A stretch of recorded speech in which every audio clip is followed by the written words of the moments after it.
The semi-finals are set for this season's Champions League, with Arsenal taking on PSG in their first semi-final since 2009 and Inter Milan playing Barcelona, a repeat from the iconic 2010 season where Jose Mourinho famously ran onto the Camp Nou pitch after full time.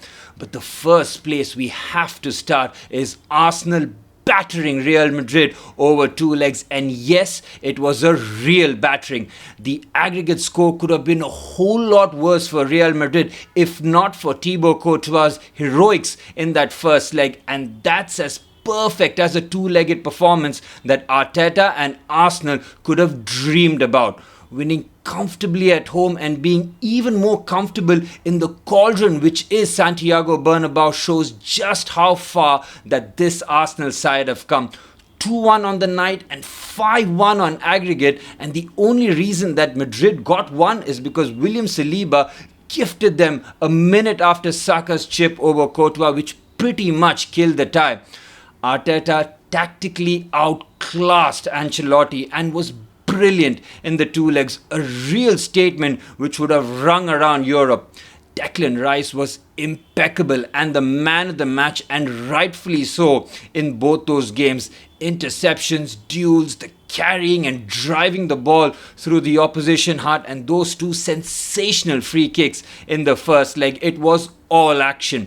But we need to talk about Real Madrid. Look, I'm a huge Carlo Ancelotti fan, but he had two of his worst coaching performances that I can remember. When they were getting battered at the Emirates, the only changes that he made were his fullbacks, reluctant to make those big calls, with his philosophy being his best players in his side will win him the game eventually. But that wasn't the case.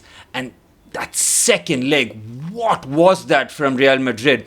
All that talk on social media, and that's the performance in your competition at your ground? It was terrible. Cross after cross after cross. Who was this magical 6-footer in the box that they were aiming for? I mean, William Saliba and Jakub Kiwior had the comfiest of evenings in what was supposed to be a hostile test. I don't know how Carlos survives after this season. They are 4 points behind Barca in the league, very much possible to claw it back. But if you watch them this season, they have been far from convincing in their wins, and when they lose, they have deserved it. Look, you win the Champions League and the League double last season and you add Mbappe in the summer. It was in their minds to propel them to the next level, and instead they have to bring the checkbook out again this summer, as that defense and the midfield needs an urgent revamp.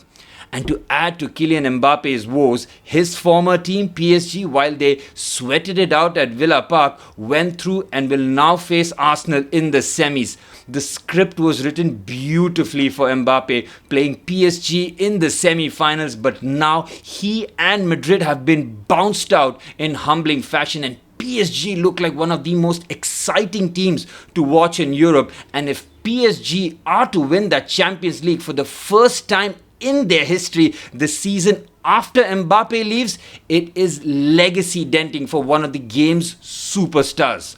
And on the other side of the bracket, we have Barcelona versus Inter Milan. That is a tasty tie with two contrasting styles of play, a real chess match.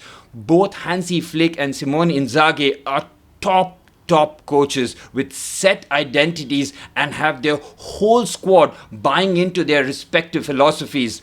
Inter played the Champions League final 2 seasons ago where they were narrowly pipped by Manchester City, and for Inzaghi and Inter to come to this stage again is just a testament to what a brilliant job Inzaghi has done with limited funds at his disposal.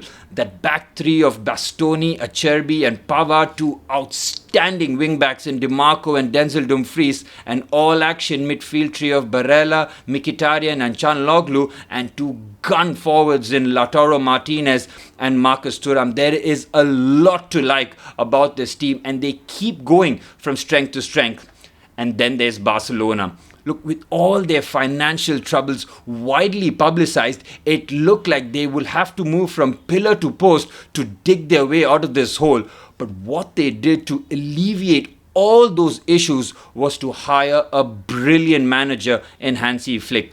We know all about his exploits at Bayern Munich, and while it did not go according to plan for him as the national team coach of Germany, he bided his time and he just waited for the right opportunity, and Barca come knocking on the door in the summer with their La Masia jewels like Lamine Yamal, Pedri and Pau Cubarsí, just to name a few, ready to take the next step, and that's exactly what has transpired this season.